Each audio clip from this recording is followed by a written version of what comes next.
Assalamualaikum warahmatullah.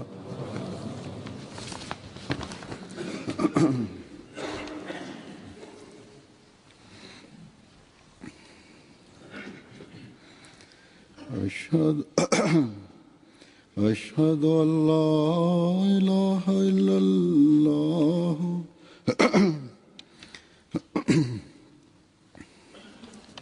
أشهد أن لا إله إلا الله وحده لا شريك له وأشهد أن محمدا عبده ورسوله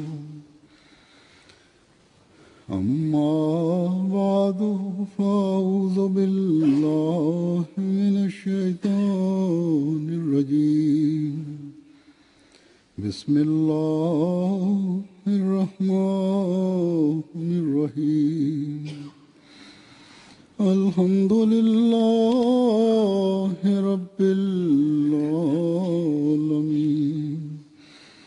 الرحمن الرحيم مالك يوم الدين إياك نعبد وإياك نستعين اهدنا الصراط المستقيم صراط الذين أنعمت عليهم غير المغضوب عليهم ولا الضالين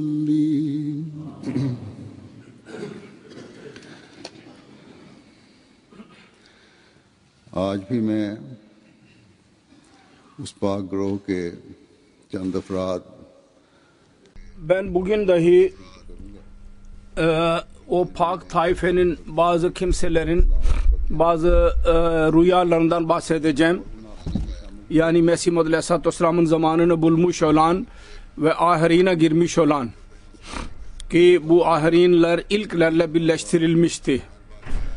Bütün her olayı bu eshabların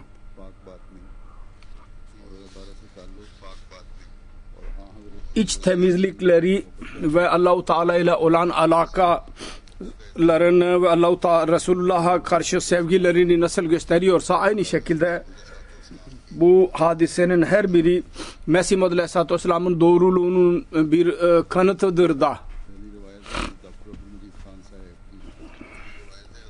İlk rivayet Hazreti Doktor Abdülhamid Han Bey'indir. Diyor ki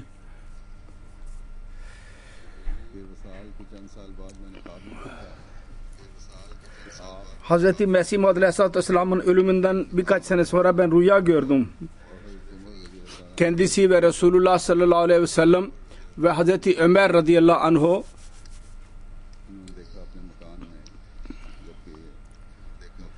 ben gördüm kendi evinde. Mikran Beluçistan'da idi o zaman. Gördüm ki bunlar çok mutlu idiler. Sordum bunlar kimdir? Dedi ki Mesih Muhammed Aleyhisselatü Vesselam dedi ki Hazreti Ömer. Tekrar sorduğum zaman Hazreti Resulullah sallallahu aleyhi ve sellem'dir. Önce dedi Hazreti Ömer, sonra Resulullah'tır dedi. Beyan eden diyor ki ben nedamet ile başımı eğdim. Sonra bir de tekrar baktım, bir de ne bakayım ki her üçü kayıp idi. Hazreti Mesih Muhammed Aleyhisselatü Vesselam'ın ve Resulullah'ın şeklinin birbirine benzediğini gördüm. Yüce Allah ispat etti ki zilli olarak Hazreti Resulullah'ın bir hizmetçisi onun yerinde gelmiştir. Sonra Hazreti Miyan Ghulam Hüseyin Bhatti radıyallahu anh'un rivayet etmiştir. Diyor ki ben Fatehpur'da öğrenci idim. 2-3 sene sonra Laldin Arahi adlı benim bir arkadaşım, çok ihlas sahibi, doğru bir kimseydi. Geceleyin benim rüyama girdi ve dedi ki Mia Laldin Hazreti Resulullah sallallahu aleyhi ve sellem'in kapısına girdik. Sarayına girdik. Oraya gidince ben Resulullah'a selam verdim. Hazreti Resulullah ve aleykümselam diyerek der demez dedi ki Mia Laldin geldin mi? Ben evet efendim geldim dedim. Hazreti Resulullah bir koltuk üzerindeydi ve kendi sağında başka bir zat vardı koltukta. Resulullah dedi ki Mia Laldin, bu adamı tanıdın mı? Bu Mehdi'dir.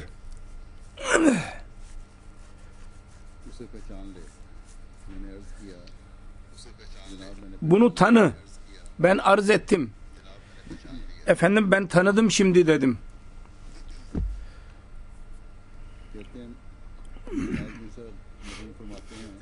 Diyor ki Mia Laldin Bey bana diyor ki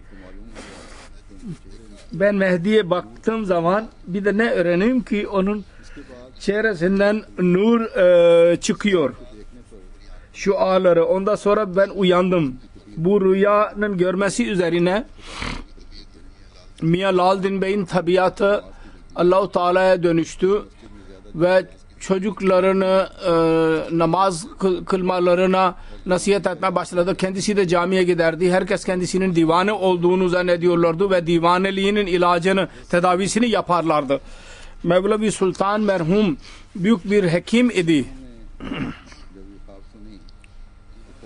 O bu rüya duyduğu zaman hemen Kadiyan'a gitti, yürüdü. O ana kadar Mehdi'nin geldiği çok meşhur olmuştu. Mevlevi sahibin çıkması üzerine Mia Laldin ona dedi ki Hz. Mesih Maud Aleyhisselatü Vesselam'a da benim için dua rica et. Mevlevi Sultan Hamid geri geldiği zaman biyetten sonra Mia Laldin sordu ona, benim için de dua yaptırdın mı Mesih Maud Aleyhisselatü Vesselam'a? Mevlevi sahib dedi ki hayır ben unuttum. Mia Laldin Bey dedi ki peki sen Kadiyan'a gittin geldin ama ben gidemedim. Sen benden Kadiyan'ın durumunu bu öğren. Yani ben rüya gördüm. Hepsini beyan edebilirim. Ondan sonra Kadiyan'ın haritasını rüyada gördüğü gibi anlattı bana.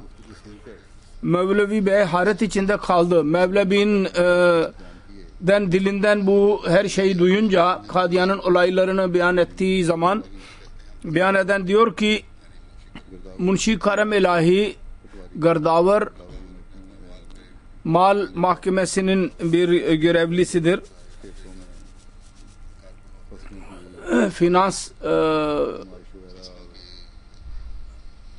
Finansın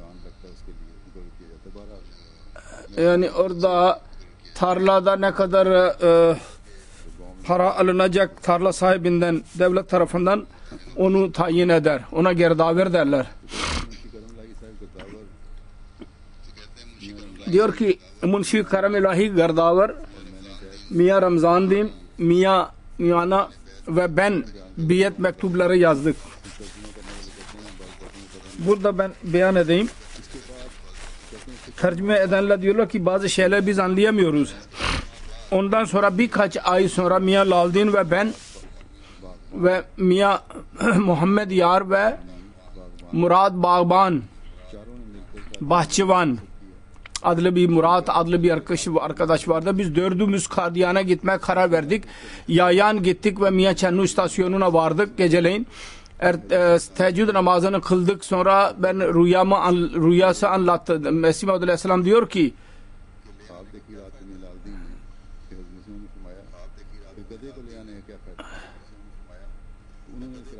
eşeği getirmenin anlamı ne? Dedi bana. O da ısrar etti. Mia Laldin Bey ısrar etti. Aramızdan kimdir münafık olan? Mesih Maud Aleyhisselatü Vesselam dedi ki eşeği getirmişsin. Demek ki aramızda birisi münafıktır. Münafıkane imana sahiptir. Teker teker her birisine sordu. Murad Bahçıvan konuştu. Dedi ki ben senin için geliyorum ki sen orada kalmayasın, yoksa ben biat etmeyeceğim. Ve aynı şekilde de oldu. Allah hazır kıyas biz trene indik, Batala'da indik ve Miyan Lal Din'in yol göstermesi üzerine Kadiyan'a vardık. Biz Kadiyan'da öğleyin vardık camiye. Yemek zamanıydı. Biz orada malzemelerimizi koyduk, bavullarımızı. Ondan sonra mübarek camiine gittik. Adamın birisi dedi ki yemek hazırdır, herkes gelsin. Biz o zaman 10-12 kişiydik. Hep birlikte. Onlardan birisi bana sordu, senin evin hangi ildedir? Miyan Lal Din Bey dedi ki Multan ilinde. Tekrar sordu, nasıl buraya geldin, nasıl arzu ettin? Miyan Lal Din bütün rüyasını anlattı ona. O dedi ki sen şimdi Hazreti Mesih Aleyhisselatü Vesselam'ı tanır mısın? Miyan Lal Din dedi ki inşallah, mutlaka. Ondan sonra yeni gelenler, oradaki ev sahibi onları tanımak için onlara sormaya devam etti. Budur Mesih Aleyhisselatü Vesselam. Hayır, bu değildir dedi Miyan Lal Din. Hayır, bu başkasını gösterdi. Hayır, bu değil, ben rüyada gördüm, başkadır. Ancak Mesih Aleyhisselatü Vesselam camiye girdiği zaman oradan pencereden camiye baktığı zaman Miyan Lal Din Bey dedi ki Mesih Aleyhisselam budur. Aynı nur gördüm ben. Rüyada gördüm, nurunun aynısını gördüm. O adam dedi ki doğru söylüyorsun. Hazret Maulvi Muhammed İsmail radıyallahu anh, Babu Miran Bakş, her ikisi eshablardandır. Radıyallahu anh hakkında beyan ediyor. Babu Miran Bakş sahip 313 eshabdandır. Hastalandı. Onun tedavisi için Mesih Aleyhisselatü Vesselam'a gittik. Orada bir ay tedavi ettirdik. Ve bu arada Mesih Aleyhisselatü Vesselam ile kaç defa görüştük. Biyetten önceki olaydan bahsediyor. 3 gece biz rüya gördük. Son gece haybet verici birisi elinde kılıç olan bizi korkutuyor ve diyor ki hemen biyet edin. Ertesi gün sabahleyin beyat ettiler. Sonra Mesih Aleyhisselatü Vesselam'a ayrılmadan önce tedaviden sonra biyet ettikten sonra mektup vasıtasıyla irtibat içinde kaldık. Hazret Miyan Sone Han radıyallahu anh diyor ki benim evimde bir camış vardı.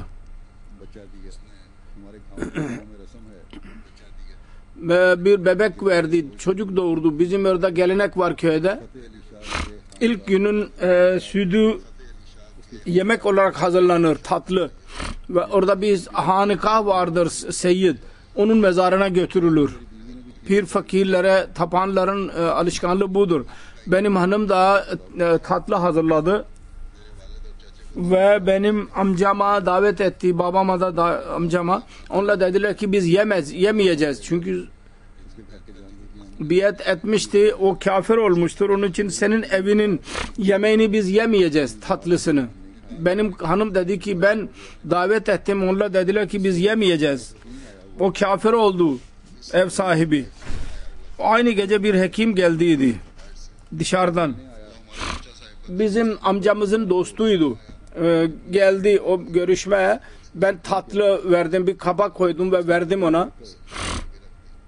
Önüne koydum.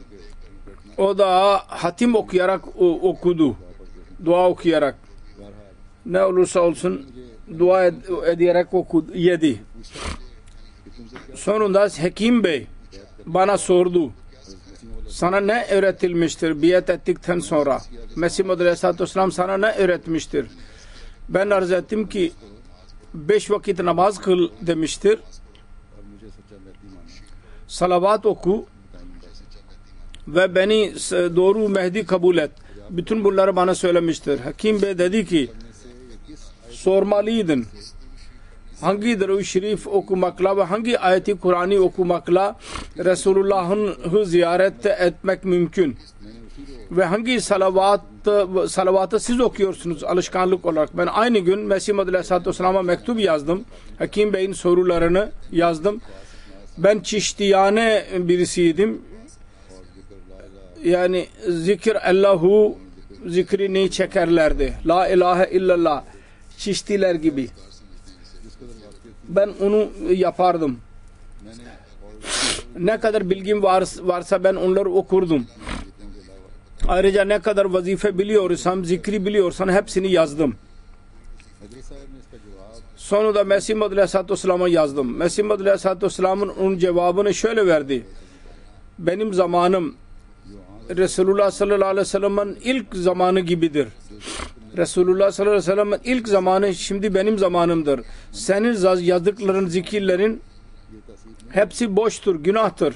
Bu zamanda bunların etkisini görmeyeceksin. Benim Resulullah zikrim Resulullah'ın zikridir. Yani Fatiha suresini oku, derud, salavat oku, istiğfar eyle, la havle ve la oku.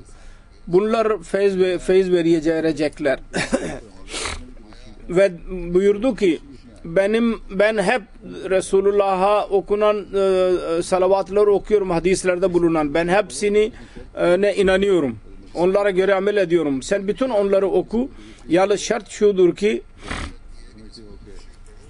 salavat okuduğun zaman eğer biliyorsan Hz. Resulullah sallallahu aleyhi ve sellem'i ziyaret ediyorsan Resulullah sallallahu aleyhi ve sellem'in sevgini kalbinde yerleştirmeye çalış. Ve her birisinin sevgisini bırak. Resulullah'ın sevgisini kalbine yerleştirmeye çalış. En fazla.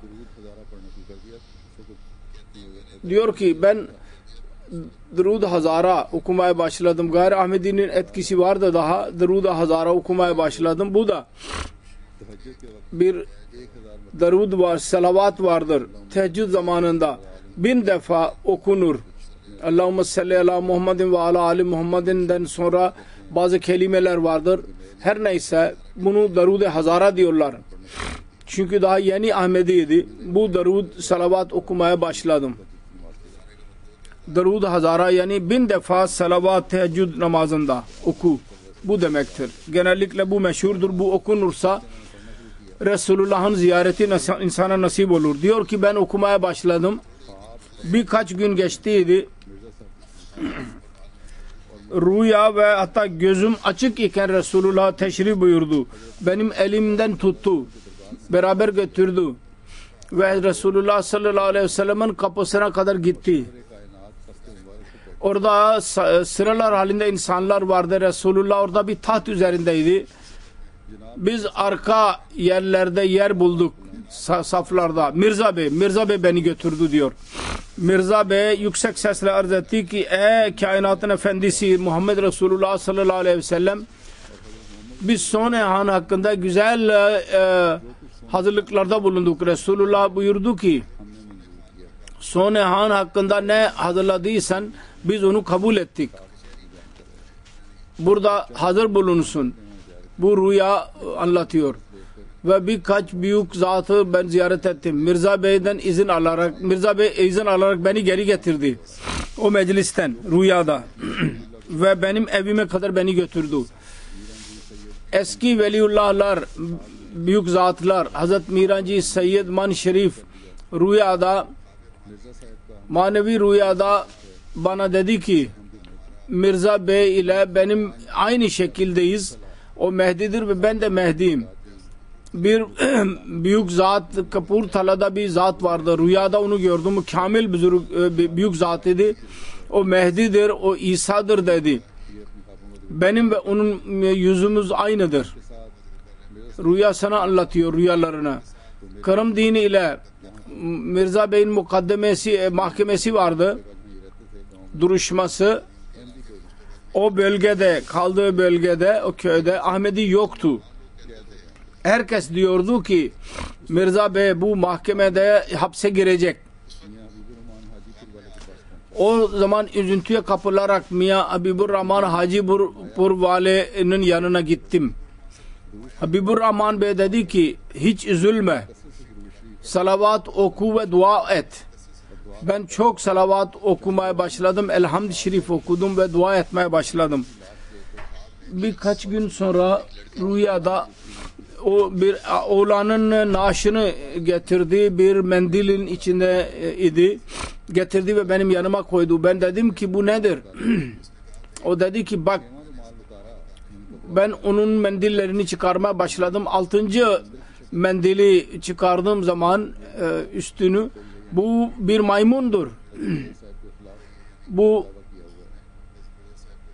Mirza aleyhinde dava açmıştır bu. Ben orada çatıda idim rüyada. Onu aşağıya attım. O ölü naaşı. Sonra dedi ki ben bu rüya yazdım. Mesih Maud Aleyhisselatü Vesselam'a. Mesih Maud Aleyhisselatü Vesselam dedi ki aynı şekilde bu benim elimde dava açmış olan rezil olacak. Aynı şekilde rezil oldu. Doktor Abdüssami Karak Encam-ı Atım okuduktan sonra diyor ki ben kitapları okumaya başladım ve namaz kılmaya başladım. Daha önce ben alışık değildim. Bu arada bir rüya gördüm. Ben öyle bir yerdeyim ki benim önümde bir minare vardır. Ve minarenin ile birlikte bir kapı var. Eski bir kapıdır.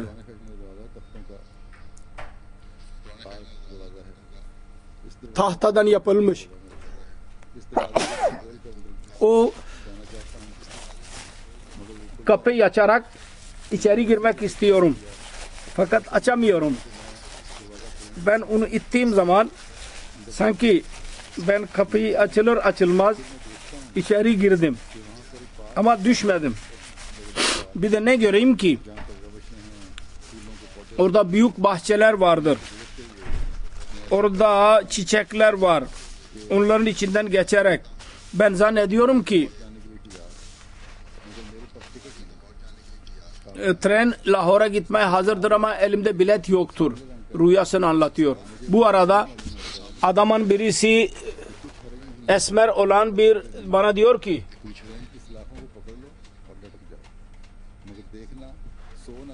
hiç fark etmez eğer senin elinde bilet yoksa sen trene gir. Ben de treni tuttum ve sanki uyku içindeyim. O zaman ben hem trenin kapısını tuttum ve uyumamak için gözlerimi de ovuyorum. Bu arada ondan sonra da ben uyandım. Ben bu rüya Muhammed Amin Bey'e anlattım. O dedi ki sen şimdi doğruyu görmesin, şimdi Ahmedi ol. Ben dedim ki Kadiyan'a gittikten sonra Ahmedi olacağım. O dedi ki hayat insan güvenemez.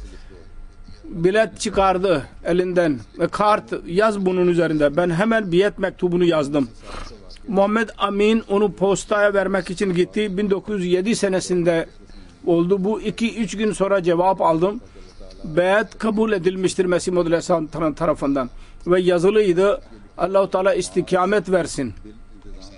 Ve yazılıydı namaz mutlaka kıl ve salavat çok oku.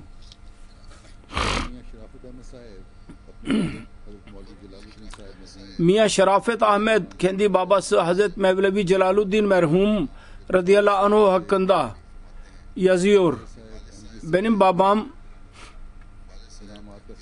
Ahmedi'den olmadan önce ilhamları kendisine geliyordu. Ve Ahmediye kabul ettikten sonra çok çoğaldı. Bu Ahmediye'nin bereketiyle Allah-u Teala'yı dahi gördü rüyasında. Hz. Resulullah sallallahu aleyhi ve sellem'i ziyaret etti kaç defa. Hz. Ömer ve diğer büyük zatları da arada bir görürdü. Sonra diyor ki kendi babası hakkında bir gün Darur Rahmet Camisi'nde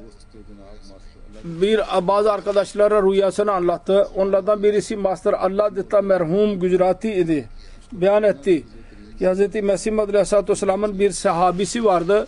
Her gün Resulullah sallallahu aleyhi ve sellem'in huzuruna çıkardı. Sabahleyin o keşfi Mesih Maud Aleyhisselatü Vesselam'a arz ederdi. her gün rüyasını görür ve Hazreti Mesih Maud Aleyhisselatü Vesselam'a anlatırdı rüyasını. Mesih Maud Aleyhisselatü Vesselam kalemiyle doğru diye yazardı. Kalemiyle. Babam diyor ki ben şeytan vesvese koydu. Bu doğru değil. Bu nasıl olabilir? Her gün huzuri oluyor. Nasıl Resulullah'ı görüyor? Resulullah'ı. Belki bu vesvese çoğalabilirdi. Ki Allah-u Teala kendi lütfuyla beni korudu ve beni gark olmaktan korudu. Nasıl korudu? Diyor ki geceleyin ben dahi kendimi Hz. Resulullah sallallahu aleyhi ve sellem'in meclisinde gördüm. Hz. Mesih Maud Aleyhisselatü Vesselam dahi oradaydı rüyada. Hazır meclistekilerden birisi soru sordu. Ya Resulullah Mekke hakkında vardır man dakhalahu kana amina. Her kim ona girerse barışa girmiş olacak. O zaman bu Mekke Resulullah için niye barış olarak kalmadı? Emniyet verici değildi sizin için. Resulullah sallallahu aleyhi ve sellem Medine'ye hicret etmeye mecbur olmuştu. Buna cevaben rüyasını anlatıyor. Resulullah diyor ki Hz. Resulullah sallallahu aleyhi ve sellem dedi ki şub dahi vardır. Mekke'yi kimse yenemeyecek. Ben onu yendim çünkü benim çıkışımdan sonra benim için halloldu. Bu mesele ben onu yeneyim. Zafere kavuşayım. Ben bilgisizlikten dolayı onu hatırlayamadım geri kalan kısmı rüyamın. Sonra babam dedi ki ben uyandım bu rüyadan sonra. Teheccüd zamanı idi. Teheccüd namazı kıldım ve camiye gittim. Ertesi gün aynı zat geldi tekrar. Ve geceliğin hikayesini yazdıydı. Mesih Maud Aleyhisselatü Vesselam'ın önüne koydu. Kendi kalemiyle doğruladı Mesih Maud Aleyhisselam. Ben onu okudum. Aynı rüyaydı. Ben arz ettim.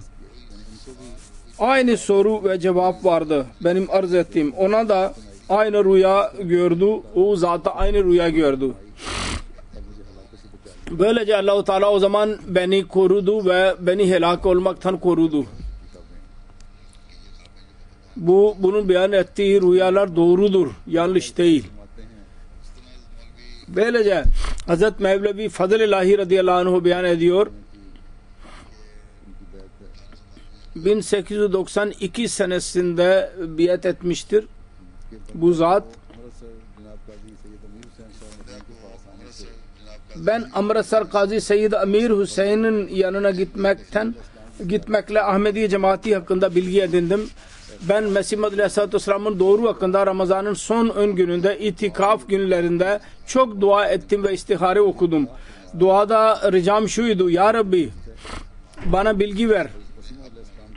Şimdiki durum iyi midir yoksa bundan sonra Mesih Maud Aleyhisselatü Vesselam'ın doğru iddiası doğru mudur? Ondan sonra bana gösterildi ki ben namaz kılıyorum fakat kıbleye doğru yüzüm değildir ve güneş azdır tutulduğundan dolayı ben anladım ki senin şimdiki durumun hikayesidir bu. Ertesi gün yatsıdan sonra çok dua ettim ağlayarak. Hz. Mesih Maud Aleyhisselatü Vesselam rüyada bana dedi ki asıl dua zamanı gece yarısından sonra olur. Nasıl gece çocuğun anlayışı üzerinde annesinin memesi süt ile doğuruyor, aynı şekilde gecenin son vaktinde dua etmekle Allah-u Teala'nın merhameti yaklaşıyor. Ondan sonra da ben Mesih Maud Aleyhisselatü Vesselam'a biat ettim. Ve Mesih Maud Aleyhisselatü Vesselam'ın sohbeti neticesinde fayda şu oldu ki bir gün namazdan sonra ben secdede namaz kılıyordum. Uykuya girdim ve keşife girdim. Büyük bir melek bana geldi. Elinde temiz bir surahi vardı. Bardak surahisi ve bir de bıçak vardı. Ben senin kalbini temizlemeye geldim dedi. Dedim ki tamam, nasıl isterseniz temiz edin. Ondan sonra benim göğsümü açtı ve o temiz su ile onu iyice yıkadı. Fakat ben hiç eziyet duymadım. Korku da duymadım. O gittikten sonra ben anlattım ki ben şimdi sabah namazımı kılmalıyım. Ve bütün bu bedenim yara içindedir. Nasıl namaz kılacağım? elimi ayağımı kımıldatmaya başladım. Bir sıkıntı duymadım ve ondan sonra uyandım. Ondan sonra sabah namazı eda ettim.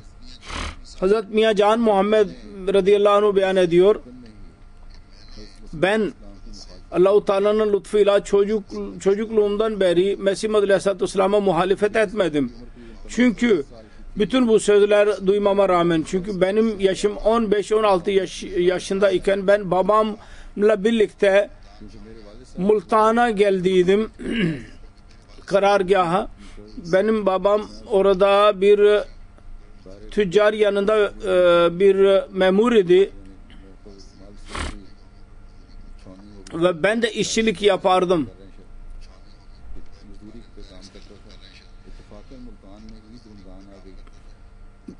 4 ana alırdım. Sonra bayram günü geldi. Ramazan'ın oruçlarını tuttum ve ikindiden sonra yatağa girdim ve uykuya daldım. Çünkü yaz günüydü.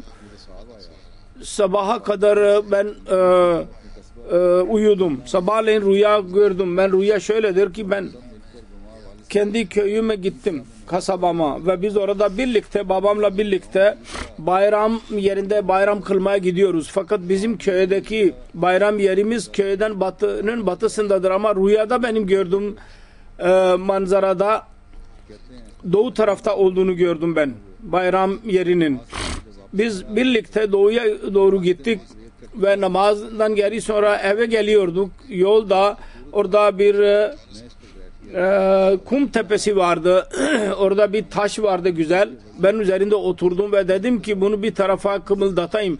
Fakat o ağır olduğu için ben onu kımıldatamadım. Sonra Allah-u Teala'nın ismini okuyarak, Bismillah okuyarak ben onu kımıldattım ve bir tarafa attım. Altında bir kapı çıktı. O da kapalıydı. Bir kapıyı açtım. Ondan sonra ben bir odaya girdim. Oda bir de ne göreyim ki orada 3-4 zat ayakkabı, çok temiz ayakkabı orada duruyor. Ben de ayakkabımı çıkardım. Benim ayakkabım güzel idi. Onlarla birlikte birleşti ve ondan sonra içeri girdim. Bir de ne bakayım ki orada güzel bir yol var ve 2 genç orada Kur'an-ı Kerim'i okuyorlar. Onların yanına gittiğim zaman benim ismimi söylediler ve dediler ki biz seni çok bekliyoruz. Ben arz ettim ki ben de gelmek üzereydim. Ama işten dolayı ben gelemedim. Şimdi zaman bulduğum için hazır oldum. Sonra ikinci odaya girdim. Bir de ne bakayım ki orada büyük bir zat yeşil elbiseli koltuktadır ve onun önünde bir Kur'an-ı Kerim vardır bir rahle üzerinde ve elbisesi yeşildir. Ben onun önüne gittiğim zaman benim ismimi söyledi ve dedi ki seni çok bekliyoruz. O bana sevgiyle benim kucakladı ve dedi ki sen Kur'an okudun mu? Ben arz ettim ki ben 7 cüz Kur'an okudum. Diğerleri kendiliğimden okuyabiliyorum. O Kur'an-ı Kerim'i açtı ve bana dedi ki oku. Kur'an-ı Kerim çıktığı zaman ilk ayet benim gördüğüm Tilka Resulü idi. Ve o zatın dili üzerinde de Tilka Resulü kelimesi vardı. Yani bu Resullerdir.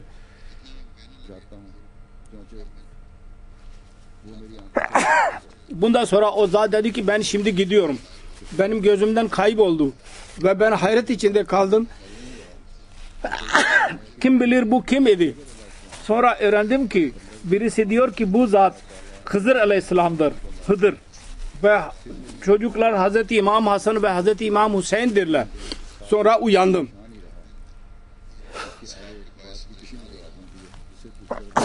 Bu rüyadan sonra yine huzursuz kaldım. Birisi yorum yapamadı.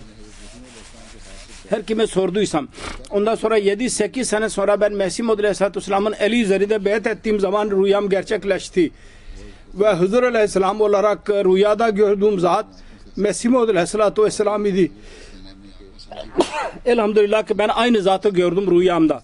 Gerçekten Mesih Muhammed Aleyhisselatü Vesselam'ın bu zamanın peygamberi, nebisiydi. başka bir zat diyor ki akşamleyin kalbime geldi mi daha önce biyata girmiş olanların ismi yazılıdır defterde, benim adım yok orada. Geceleyin rüya gördüm. Hz. Mesih Maud Aleyhisselatü Vesselam oturuyor. Elinde kalem vardır.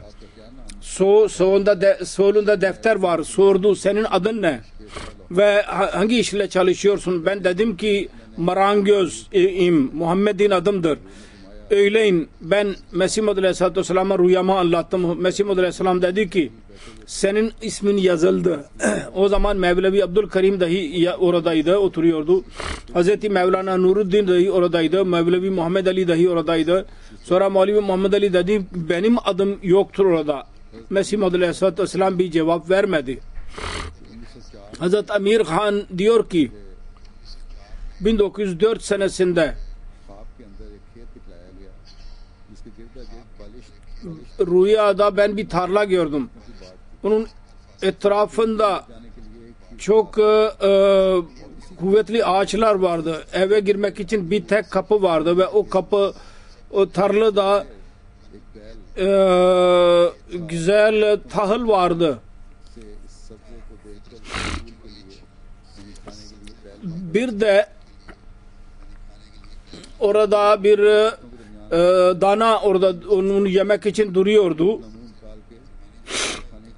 Kapının ağacın içinden onu yemeye çalışıyordu. Fakat her delikten giremiyordu ve içeri girme kapıdan girmiyordu.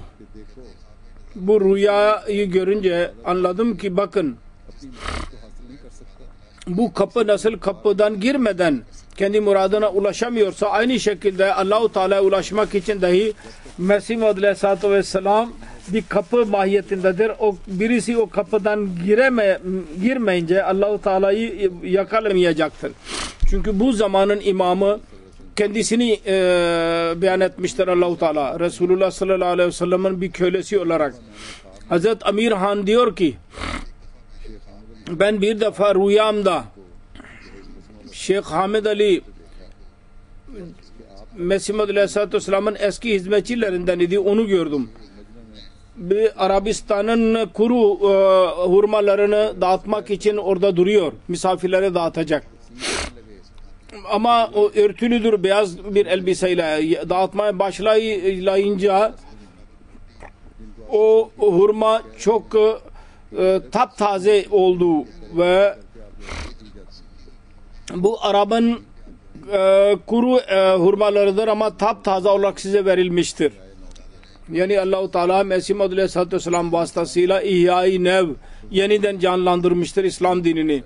Hazreti Amir Han radıyallahu anh diyor ki 1910'de ben bir Sih çocuğunu gördüm. Bir cin vardı ve cini çıkarmak istiyorlardı. Orada bir şeyler okuyorlardı ve ateş yakarak o cini korkutuyorlardı ki çıksın. Fakat o çıkmıyordu. Bunun üzerine rüyada bunun tedavisi bana anlatıldı. Beyaz bir kağıt al ve üzerine cin şeklini yap. Kul auzu bi rabbin nas okuyarak kalem ile cin şekli üzerinde hat çiz ve cinin şeklini yok et. Onun için tek sık sık kul auzu bi rabbin nas yazarak ve onun üzerine kalem ile yazarak cin paramparça olacak. Ben rüyamda aynı yola başvurdum ve cin paramparça oldu ve çocuk sağlığa kavuştu. Çocuğu da Ataullah ismi verildi. Ben rüyadan ayandığım zaman Mesih Maud Aleyhisselatü Vesselam'ın bu şiiri benim elimdeydi. Allah-u Teala'nın kelamının bir sanisi yoktur. Ne kadar inci dünyada olursa olsun Kur'an-ı Kerim bir inci bir yoktur. Ben birkaç rüyasını okudum. Allah-u Teala bütün bu büyük zatların, eshapların derecelerini daha da yükseltsin ve aynı iman onların neslinde de devam etsin. Bu namazdan sonra ben 2 cenazeyi kıldıracağım. Gayb cenaze. Birinci cenaze namazı Abdülmecid Dogar Bey'indir. Rabvata uzun zaman kalmıştır. Hayatı hemen hemen orada geçirmiştir. Belki iş itibariyle dışarı gidiyor olabilir. Fakat birkaç seneden beri İsveç'te idi. 82 senesinde vefat etti. İnna lillahi ve inna ileyhi raciun. Abdülmecid Dogar Hazret Master Chirag Muhammad radıyallahu anh'un Khare'nin oğluydu idi. Ve Hazret Amir Bakş radıyallahu anh'un torunuydu. Babası ve dedesi eshablardan idiler. Onun babası Hazret Master Chirag Muhammed hatırladığım kadarıyla benim babam anlatmıştı. Çünkü onun kardeşleri arasında bir ihtilaf vardır. Fakat benim hatırladığım kadarıyla oğlu da destekliyor. Master Chirag Muhammed Hazret 3. halifenin de hocasıydı. Benim babamın da hocasıydı. Benim babam ve 3. halife hemen yaşıt idi. 1,5 sene fark vardı. Kendisinden ders aldıklarını söylediler. 4. halifeye de bazı kimseler diyorlar ki ders vermiştir. Her neyse bu Kadiyan'ın yanında Khara adlı köyden idiler. Onun oğludur Abdülmecid Dogar. Dogar Bey birçok özelliğe sahip idi. Hilafeti çok sever. Vefa alakası vardı. Aşk alakası vardı. Daima hilafetin zikri olduğu zaman anlatanlar anlatıyorlardı ki gözler akmaya başlardı. Yaşlar akmaya başlardı. Mürabbilere çok saygı gösterirdi. Ben de gördüm. Benimle alakası vardı. Gözlerinden sevgi okunuyordu daima. Sade bir insan, kibar, mal fedakarlığına katılan, namaz, çanda veren, teheccüdü hiç kaçırmayan, fakirlere yardım eden, ahlak vasıflarının sahibi birisiydi. Tebliğ çok yapardı ve hiç bir fırsatı kaçırmazdı.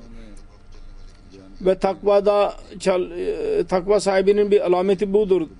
Anlatıyorlar, beyan edenler. Murabbi bana yazdı. İsveç'in kraliçe ve Amerika'nın başkanı Obama'ya dahi mektup yazmıştı. Hz. Mesih Aleyhisselatü Vesselam'ın kitabı İslamiyet'in öğrettiği esasları dahi göndermişti. Hasta olduğu zaman her doktora da bu kitap verirdi. Ve birisine literatür verdiği zaman ondan söz alırdı ki mutlaka okuyacağım.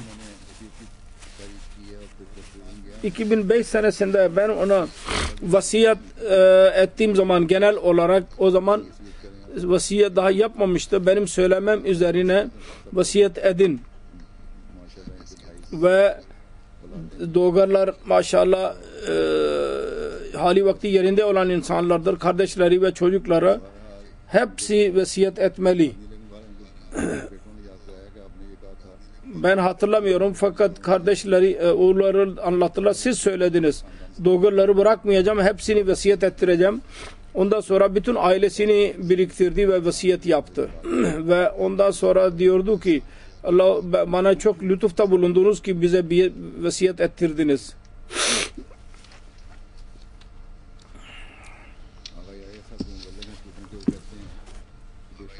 Aga Yahya Muballik diyor ki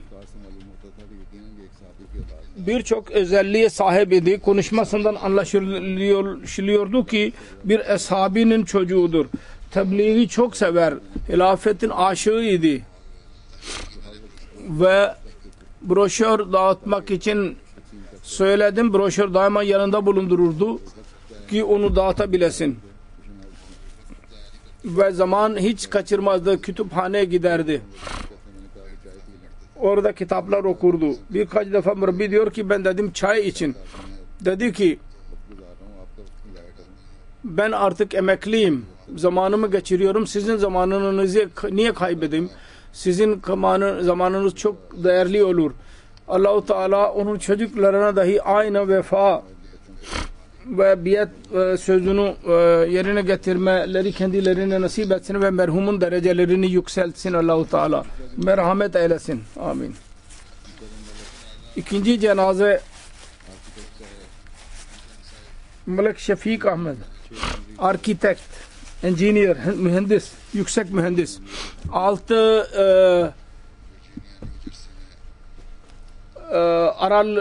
Ocak'ta Virginia, New Jersey'de Birleşik Amerika Devletleri'nde vefat etti. Sağlıklıydı. Bir düğüne gittiydi.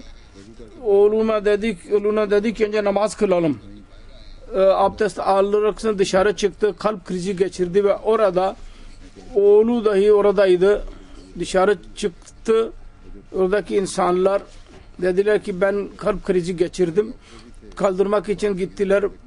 Aşağı götürdüler. Orada bir doktor dahi vardı. Doktor baktı. Kardiyolojist dedi belki kalp krizidir. Ambulans geldi ve hastaneye gitmeden önce vefat etmişti. İnna lillahi ve inna ilahi raciun. Bu dahi Kakke Zanya'dan idi. Sialkot ilinden.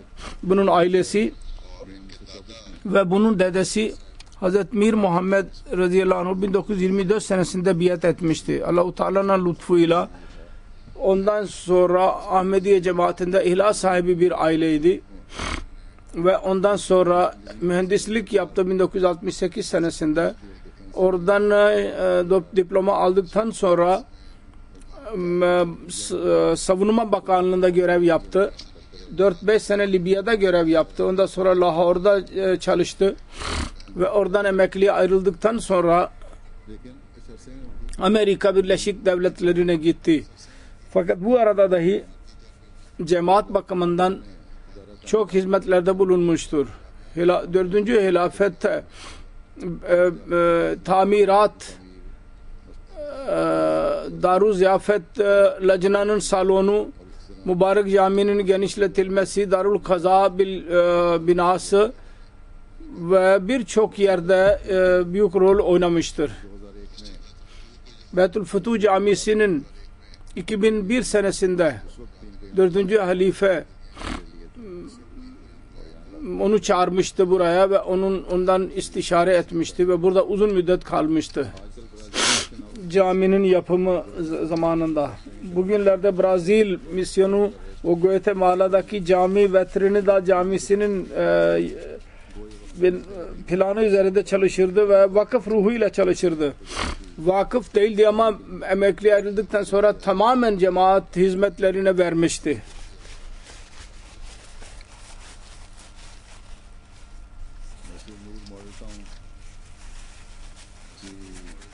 Nur Camisi Model Town Lahore binasında da çalıştı. 2010 senesinde orada kurşunlar atılmıştı Ahmediler üzerine.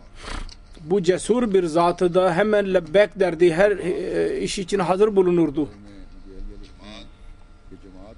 Cemaat onun hakkında karısı yazıyor. Cemaat ve halifeler aleyhinde bir şey tek söz duymazdı ve çok tiksinirdi. Teheccüd namazıyla işe girerdi ve namaz Kur'an-ı Kerim okurdu ve lezzet duyardı. Genellikle Mesih cemaatin bir kitabını okurdu.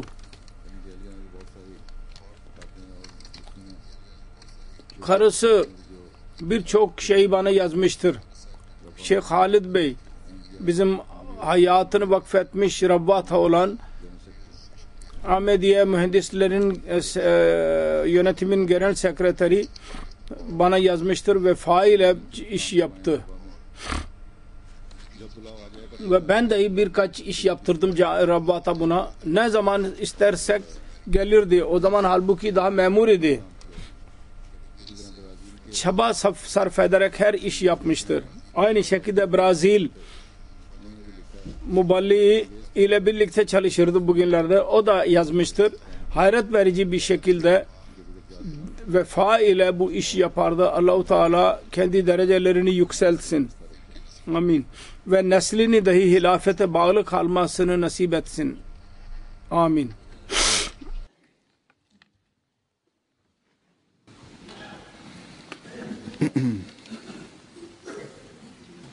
Elhamdülillah